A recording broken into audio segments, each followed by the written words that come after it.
नमस्कार.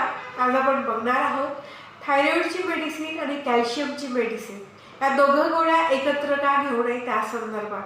कारण होतं काय, त्या एकत्र घेतल्याने कॅल्शियमची जी गोळी आहे ती थायरॉइडच्या गोळीमध्ये कंटेंट्स जे आहे ते ॲब्झॉर्ब होऊ देत नाही आणि ते ॲब्झॉर्ब न झाल्यामुळे हॉर्मोन ब्लड स्ट्रीममध्ये येणार कसं काय, तो हॉर्मोन ब्लड स्ट्रीममध्ये येत नाही आणि जो अपेक्षित लाभ आहे तो आपल्याला मिळत नाही.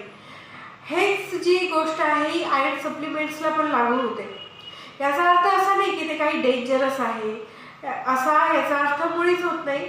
आणि डोस आपण जरी बरोबर घेतला तो डोस तरी त्या डोसचा काही उपयोग होत नाही. टाईम जरी योग्य ठेवला तर टाईम योग्य ठेवण्याचा काही उपयोग होत नाही जर या मेडिसिन एकत्र घेतल्या तर.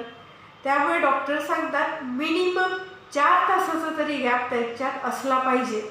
म्हणून थायरॉइडची आणि कॅल्शियमची या 2 मेडिसिन एकत्र कोणीही घेण्याचा सल्ला देत नाही.